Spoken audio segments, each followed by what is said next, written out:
केदारनाथ। महर्षि वेदव्यास ने देवभूमि उत्तराखंड को उत्तराखंड, केदारधाम, केदारपीठ अनेक नामों से अलंकृत किया है। ये परम सौभाग्य है कि आज हिमालय के उच्चस्थ महाज्योतिर्लिंग केदारनाथ के बारे में आपको कुछ ऐसे तथ्य बताने जा रहा हूं जिन्हें सुनकर आप धन्य हो जाएंगे, शिवमय हो जाएंगे, कल्याणमय हो जाएंगे। 11,657 फीट पर हिमालय का महाज्योतिर्लिंग है। आप सब जानते हैं हमारी भारत भूमि में भगवान शिव 12 ज्योतिर्लिंगों से सारी देश को तेजोमय बना रहे हैं, आभामय बना रहे हैं, प्राणवान बना रहे हैं। परंतु दोस्तों, कहते हैं कि ज्योतिर्लिंग स्वयंभू है, मानवकृत नहीं है। खैर, मैं इस बहस में नहीं पढ़ूंगा, लेकिन केदारनाथ की जो ज्योतिर्लिंग है वो स्वयंभू नहीं है, स्वयं भगवान शिव उसमें विराजमान है, उनका अंग है। आप सब जानते हैं महाभारत में अपने बंधु बांधवों के वध के पश्चात पांडव अत्यंत शोकग्रस्त हो गए थे और उनके मस्तिष्क में ये बात उतर गई थी कि उन्होंने पाप किया है। तब उन्होंने अपने परमेश्वर, अपने आराध्य भगवान श्री कृष्ण से प्रार्थना की थी कि हम अपने पाप से कैसे मुक्त हो सकते हैं। आपने लेडी मैकबेथ के बारे में सुना है। Can the entire water of the ocean was the sin of my little hands। तो अपने पाप मुक्त करने के लिए भगवान कृष्ण ने उन्हें प्रेरणा दी कि यू देवभूमि उत्तराखंड की केदारखंड, केदार मंडल पर्वत श्रृंग पर, केदार श्रृंग पर जाएं और वहां भगवान शिव को प्रसन्न करें। यदि भगवान शिव ने उन्हें अपने दर्शन दिए तो पाप मुक्त हो जाएंगे। इसी चाह में पांडव दर दर भटकते हुए गुप्त काशी, फाटा, गौरी कुंड होते हुए केदार श्रृंग पर आए। कई वर्षों तक तपस्या की और अंततः उन्होंने एक विशाल पशुओं के झुंड को देखा और उसमें एक दिव्य आकार के विशाल भैंस का रूप जब उन्होंने देखा तो भीम ने उसे पहचान लिया। तो भीम ने उन्हें दर्शन पाने के लोभ में उन्हें पीछे से पकड़ लिया। तो कहते हैं कि तब भगवान शिव पांडवों को दर्शन नहीं देना चाहते थे, अंतर्धान हो गए जमीन के अंदर। मुख निकला रुद्रनाथ में, जटाएं कल्पनाथ में, नाभि मध्य महेश्वर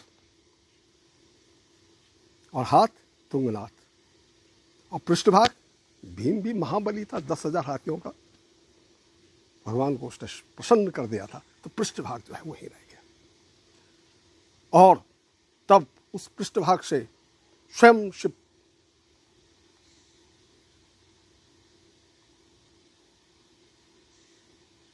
ने अपना जो साकार रूप है उसके दर्शनों से पांडवों को धन्य किया और इस प्रकार पांडव अपने बंधु बांधवों के पाप से मुक्त हो गए।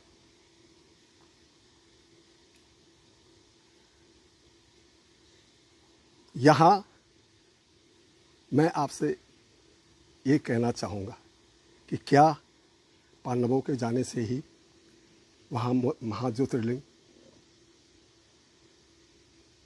की उत्पत्ति हुई थी?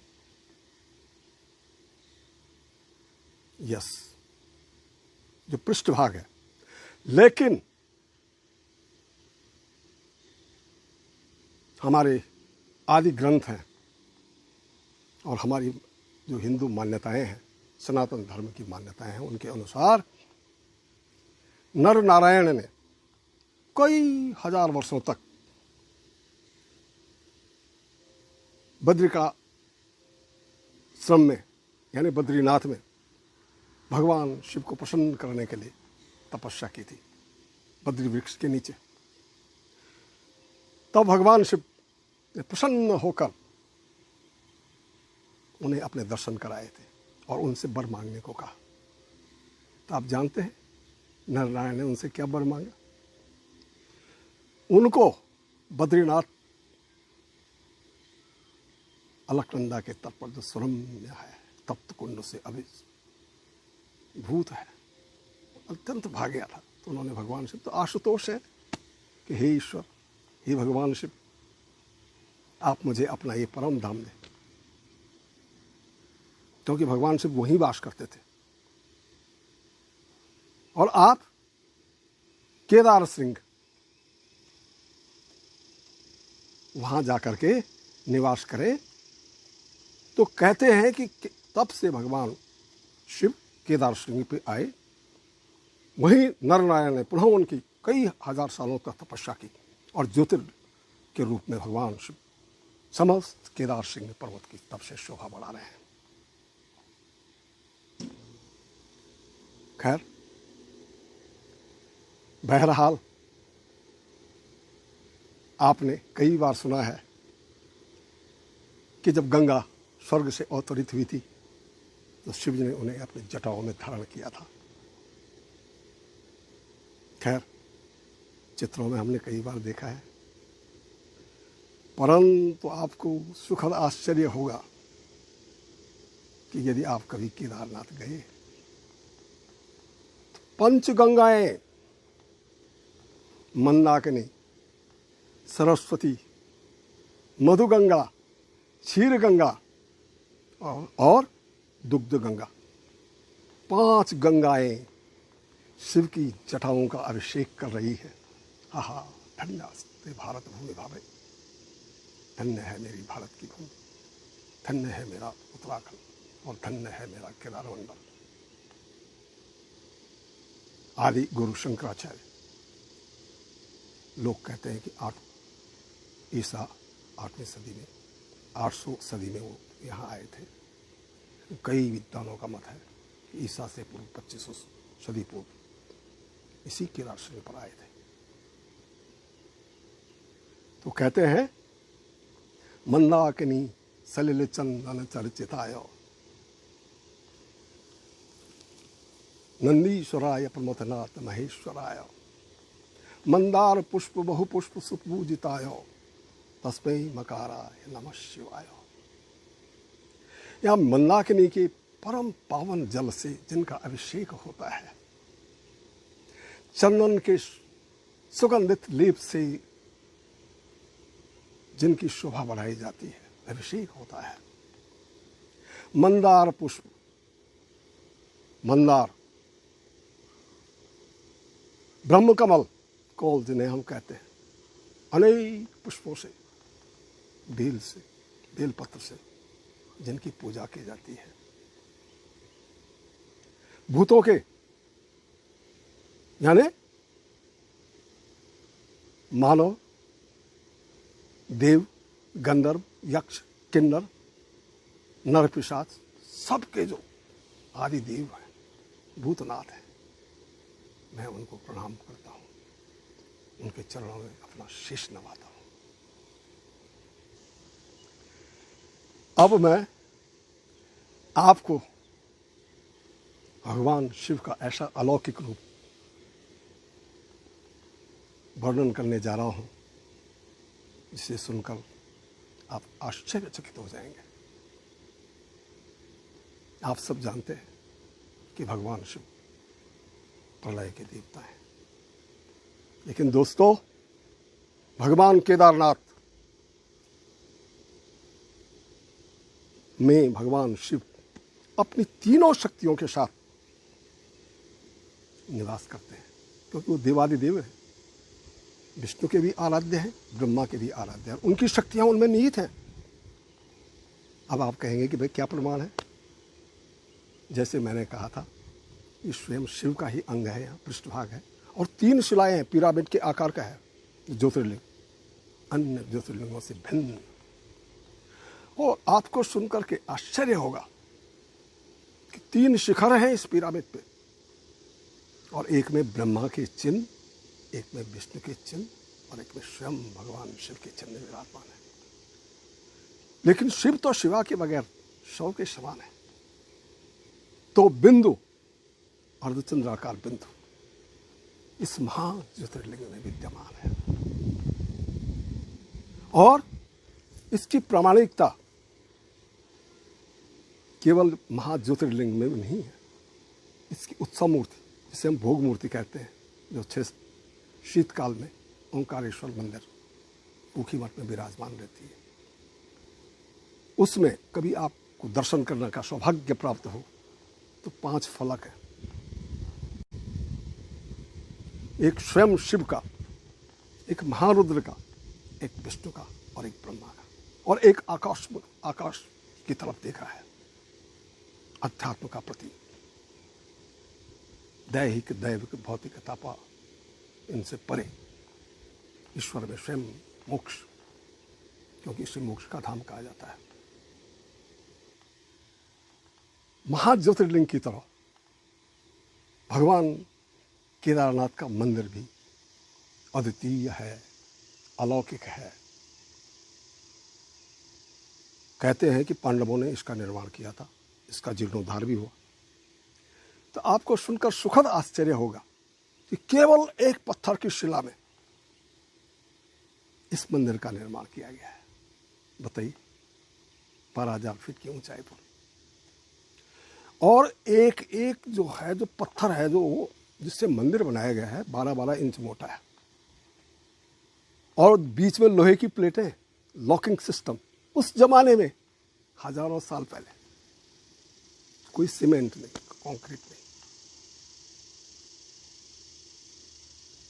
उससे इसका निर्माण किया गया है। पुरुष प्रकृति, पुरुष का चिन्ह है मंदिर के बाहर, सृजन का प्रतीक, शक्ति का प्रतीक। और इस मंदिर को एक चबूतरे पर बनाया गया है, और चबूतरे में कौन है? नंदी महाराज। और मंदिर का जो मुख्य द्वार है वो दक्षिणोन्मुख है, दक्षिण की तरफ उसका मुख है, जो अंदर जो है मंदिरों से भिन्न है।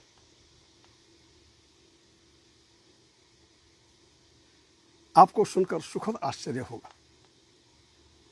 कि आपने सुना होगा कि यूरोप में एक शीत युग आया था, सारा कुछ बर्फ से ढक गया था। तो केदारखंड में भी, उत्तराखंड में भी हिमयुग आया था। तो कहते हैं कि ये मंदिर 400 सालों तक, जो ग्लेशियर है, चौराबाड़ी ग्लेशियर, उसके नीचे दबा रहा था। लेकिन इसलिए भगवान की माया, रगड़ के चिन्ह तो आज भी हैं, पर मंदिर को कोई क्षति नहीं की। अब इस मंदिर की कुछ अन्य विशेषताएं मैं आपसे बता रहा हूं। जितने भी ज्योतिर्लिंग हैं, भक्तगण गर्भगृह में नहीं जा सकते हैं, उसको छू नहीं सकते, पर भगवान आशुतोष और केदारेश्वर सबके लिए सुलभ। कोई भी गर्भगृह में प्रवेश कर सकता है, चाहे वो कुड़ी है, नर है, नारी है, गरीब है, अमीर है, और स्वयं ज्योतिर्लिंग को स्पर्श कर सकता है। आहा, शिवलिंग की स्पर्श करने से जो आप में ऊर्जा का संचार होगा, उस पावर हाउस से जो ऊर्जा निकलेगी अलौकिक, आप स्वयं शिवमय हो जाएंगे। घी का लेपन करते हैं, हजारों टन घी, लेकिन शिव की माया शिव ही जाने। अब इनकी पूजा का विधान अपने आप में स्वयं शिव के समान महान कल्याणकारी और अलौकिक है। प्रातः काल में जब मंदिर के अंदर महाज्योतिर्लिंग की पूजा होती है तो आपको सुनकर सुखद आश्चर्य होगा कि मंदिर के जो पर्वत शिखर हैं केदार श्रृंग के, सोने की आभा से आभामय हो जाते हैं, स्वर्ण मुकुट। 10 मिनट कभी मौका मिले और मौसम ठीक रहे तो आप अपनी आंखों से स्वयं इस दृश्य को देख पाएंगे, धन्य हो जाएंगे। पूजा के निमित्त भारत की एकता के लिए हमारे आदि गुरु शंकराचार्य ने एक अनूठा विधान किया हुआ है। उत्तर दिशा के इन ज्योतिर्लिंग में, इन परम धामों में पूजा का अधिकार दक्षिण के ब्राह्मणों को दिया हुआ है। तो केदारनाथ, मध्य महेश्वर, ओंकारेश्वर, गुप्त काशी, इन हिमालयी धामों को, शिव के धामों की पूजा का अधिकार कर्नाटक के लिंगायत ब्राह्मणों को प्राप्त है। और आपको सुनकर सुखद आश्चर्य हो गया कि यहाँ रावल का आसन भी है, जो ओंकारेश्वर मुखी मठ के मंदिर में विराजमान है। और यहाँ के जो रावल हैं कहते हैं कि जन्म से ही उनके गले में जनेऊ होता था। खैर, आजीवन ब्रह्मचर्य का पालन करते हैं और वो स्वयं मंदिरों में पूजा नहीं करते हैं, बल्कि उनके द्वारा जो मुख्य पूजा का अधिकार मुख्य पुजारी को दिया जाता है। यानी यहाँ दक्षिण के लिंगायत और दक्षिण भाषा में भी, कर्नाटक भाषा में भी यहाँ पूजा की जाती है वैदिक मंत्रों के अलावा। और यहाँ के धर्माचार्य, धर्माधिकारी और वेद पाठी उत्तराखंड के, हिमालय क्षेत्र के लोकल स्थानीय जो उच्च कुलीन ब्राह्मण है, वेदों के प्रकांड विद्वान है, उसका अधिकार उन्हें दिया गया है।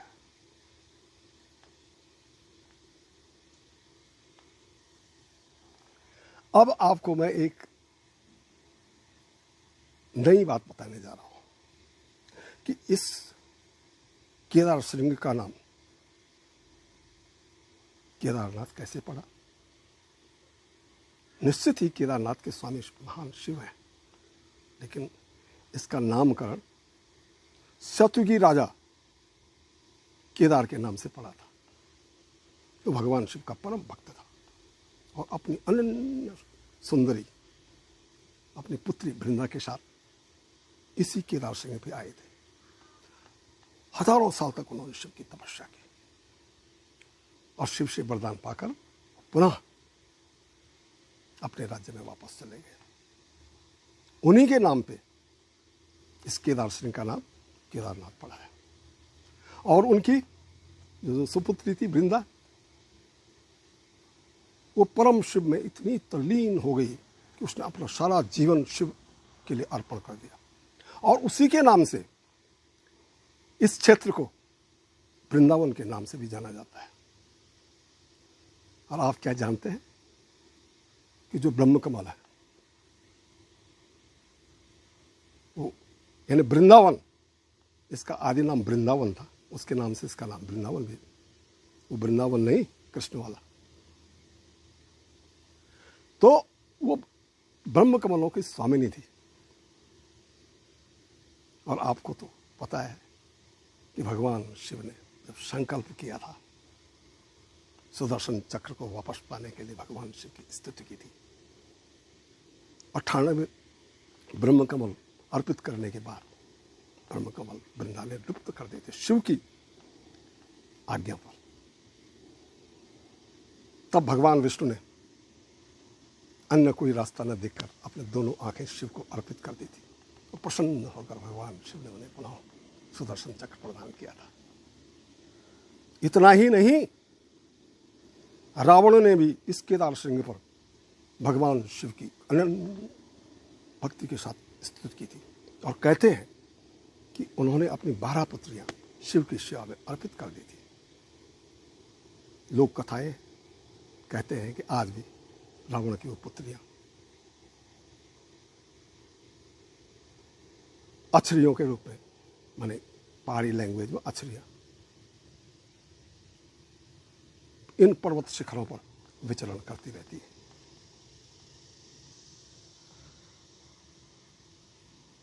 क्योंकि भगवान केदारेश्वर का जो क्षेत्र है शीतकाल में बर्फ की चादरों से ढका रहता है, 5-5, 6-6 फीट। उस समय भगवान शिव के कपाट बंद किए जाते हैं और उनकी पूजा ऊखीमठ के ओंकारेश्वर मंदिर में, उसी प्रकार जो मध्य महेश्वर हैं उनकी पूजा ओंकारेश्वर के मंदिर में की जाती है। जो उत्सव मूर्ति है, जो 5 फलक जिसके हैं, उसको केदारनाथ से भव्य समारोह के साथ, गढ़वाल बैंड बाजे के साथ, महा अलौकिक जुलूस के साथ ऊखीमठ के ओंकारेश्वर मंदिर में ले जाया जाता है।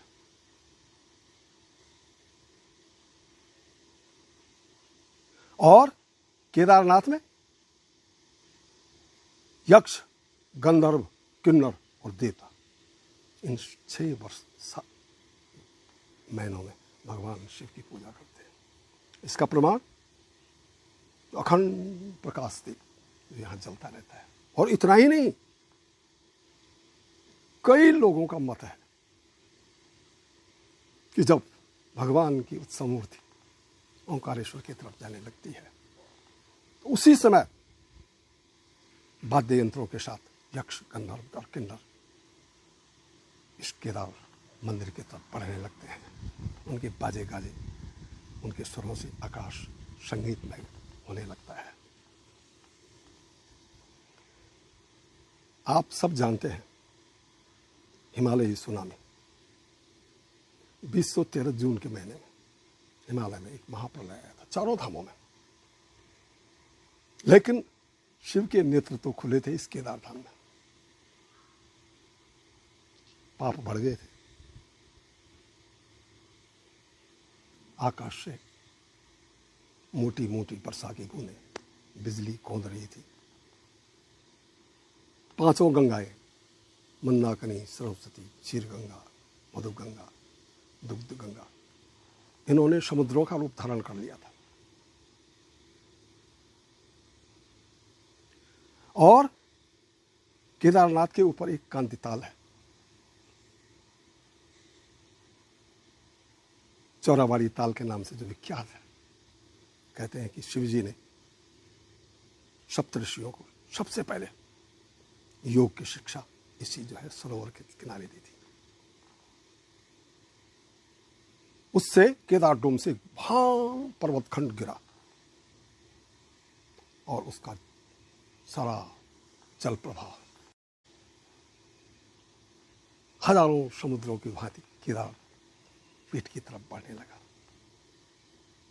कहते हैं ना, जयशंकर प्रसाद की कविता है, हिमगिरी की उत्तुंग शिखर पर बैठ शिला की शीतल छां, एक पुरुष एक ही पलकों से देख रहा था प्रलय। वो एक पुरुष कौन था? हजारों समुद्रों की भांति जल राशि, सारा केदार, हनुमान जट्टी, गौरी कुंड, सारी केदार घाटी स्वाहा। लेकिन भगवान जो केदारेश्वर, उनका ज्योतिर्लिंग और उनका मंदिर, आश्चर्य, उसी जल राशि से एक महान पर्वत शिला जो आकाश से धरती पर उतरी और मंदिर से कुछ फीट पीछे आकर खड़ी हो गई। और कहते हैं वो जो हजारों समुद्रों का पानी था वो दोनों तरफ से शिला के होकर के केदार घाटी को तो उसने सुहा किया, लेकिन मंदिर का बाल बांका नहीं कर पाया। हाँ, ज्योतिर्लिंग के दर्शन करने 5-6 फुट लहरें भीतर गई और दर्शन करके पुनः वापस चले गई। प्रमाण स्वरूप मुख्य दरवाजे को भी अपने साथ भाग के ले गई। लेकिन सुखद आश्चर्य कि जिन लोगों ने भी मंदिर में भगवान भोलेनाथ की शरण ली थी, उनका बाल भी बांका नहीं हुआ। मंदिर, उसके अंदर कोई क्षति नहीं पहुंची। जो नंदी महाराज खुले में प्रांगण में भगवान शिव की भक्ति में लीन रहते हैं, उन्हें भी कोई क्षति नहीं पहुंची। और इतना ही नहीं, जो भोग मूर्ति है, जिसे उत्सव मूर्ति कहा जाता है, जिसकी पूजा ओंकारेश्वर मंदिर उखीमठ में की जाती है शीतकाल में, वो सायं आरती के पश्चात मुख्य जो पूजा करने वाले पुजारी हैं, उनके निवास पे चले जाती है। तो निवास तो बह गया, सारा केदार बह गया, लेकिन वो मूर्ति धरती से चिपक गई। लाखों टन पानी, बाढ़ का वो पानी उस मूर्ति को हिला भी नहीं सका। और स्वयं केदार पीठ के मुख्य पुजारी को उस मूर्ति के फिर पुनः दीदार में प्राप्त हुई। कुछ दिनों के बाद जब पत्रकार कुछ लोग वहां गए, तो उन्हें एक अन्य आश्चर्य हुआ कि ज्योतिर्लिंग के ऊपर जो बेलपत्र थे, उन्हें ताजे बेलपत्र मिले। है ना सुखद आश्चर्य। तो शिव की लीला शिव ही जाने।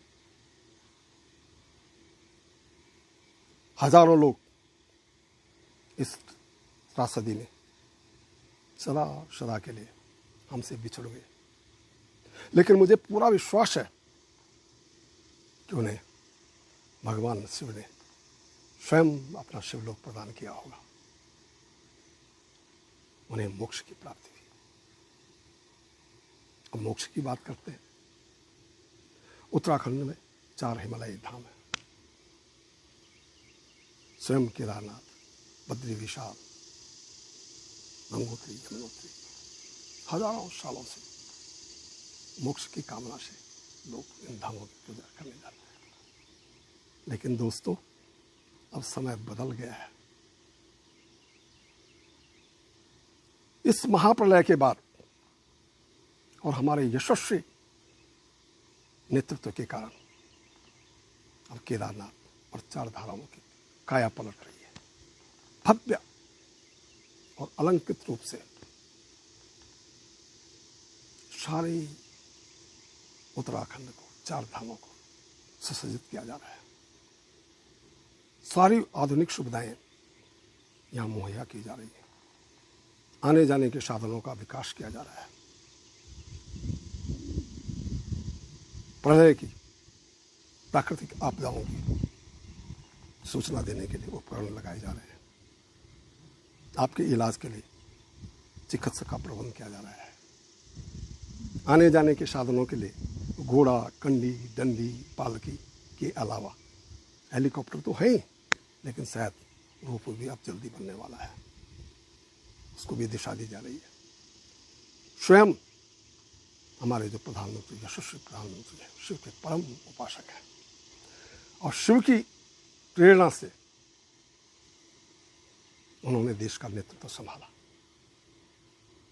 और उनके कुशल नेतृत्व में इस परम धाम को एक दिव्य रूप दिया जा रहा है। मौनी गुफा स्वयं उन्होंने जाकर जहां मौन धारण किया था, शिव की आराधना की थी, ऐसे सैकड़ों जो मौनी गुफाएं वहां बनाई जा रही है। लेकिन ये 4 धाम अब केवल मोक्ष के द्वार नहीं रह गए हैं। उत्तराखंड तो देवभूमि है। प्राकृतिक जो छटाएं, बांज, पुरास, कोंदी, तिमला, काफल, ब्रह्म कमल, फूलों की घाटियां, हजारों दिव्य जो है स्वर्ग फूल यहां बिखरे पड़े हैं, पेड़ यहां बिखरे पड़े हैं। हिमगंगाओं, जैसे कहते हैं काली गंगा को छालो पानी, हिमगंगाओं के संगीत लहरी से केदार घाटी, बद्री घाटी हमेशा जो है गुंजायमान रहती है। शिव शिवा के बगैर अधूरे हैं। और आपको सुनकर आश्चर्य होगा कि इस केदार मंडल में, केदार भूमि में दो दिव्य जो है मां भगवती की है सिद्धपीठ है, काली मठ, जहां शुम्भ निशुम्भ और रक्तबीज वध के पश्चात भगवती धरती के अंदर समा गई थी। विश्व में केवल काली मठ एक ऐसा स्थान है जहां भगवती धरती के अंदर समाई हुई है। और उनके प्रतीक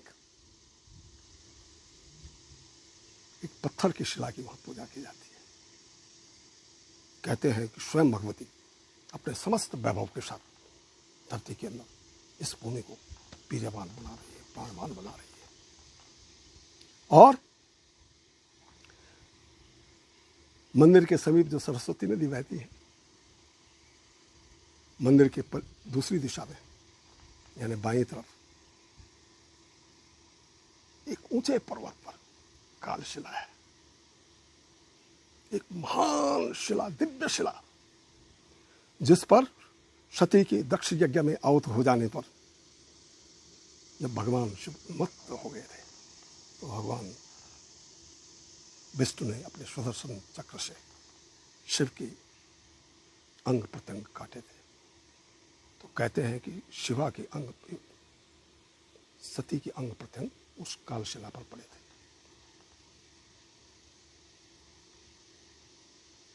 हिमालय और मेनका को पार्वती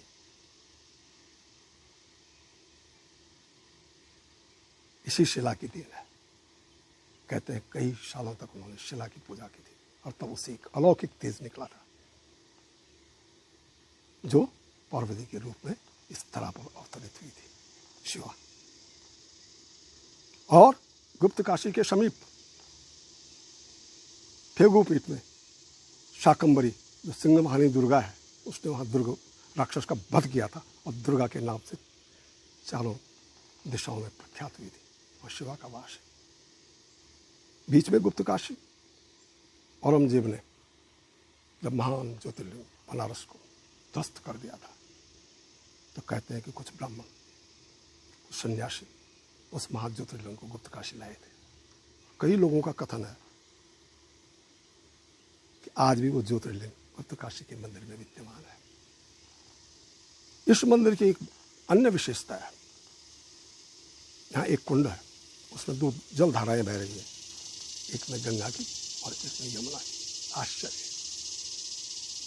आप जांच करके देखें तो दोनों का पानी, एक का गंगा और एक का यमुना जैसा।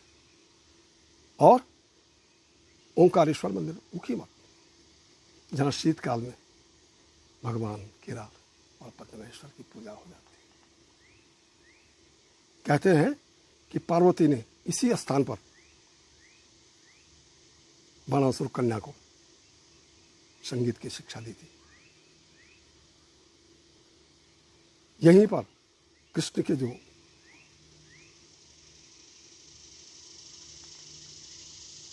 लड़के जो है प्रद्युम्न और उषा का विवाह हुआ था, यानी जो उनकी विवाह की लग्न विधि है आज भी ओंकारेश्वर मंदिर ऊखीमठ में विद्यमान है। आप स्वयं देख सकते हैं। सत्ययुग की राधा मानदाता जिसने सारे विश्व में विजय पाई थी, कैलाश पर्वत पर अपने विजय पताका फहराई थी, उसको भगवान शिव ने प्रसन्न होकर अपने साथ इस ओंकारेश्वर मंदिर में स्थान दिया हुआ है। वहां मानदाता राजा की भी मूर्ति है। पंचगंगाएं, पंचबद्री, पंच केदार और प्रकृति की अनूठी छटा इसके आनंद के लिए केवल भक्तजन नहीं बल्कि सारे नवयुवक नवयुवतियाँ, सैलानी, पर्वत प्रेमी, प्रकृति प्रेमी सारे लोगों से मेरी गुजारिश है कि आपने सत्यम शिवम सुंदरम शक्ति सौंदर्य का रसपान करना है। पृथ्वी में यदि कहीं स्वर्ग है तो देवभूमि, और देवभूमि में कहीं स्वर्ग है तो है केदार पत्री। इसके दर्शन आप जरूर करें, आपका जीवन धन्य हो जाएगा। भगवान आशुतोष, भगवान केदार का हमेशा आप पर वरद हस्त आपके ऊपर रहे, इसी कामना के साथ मैं आपसे विदा लेता हूँ। ओम नमः शिवाय।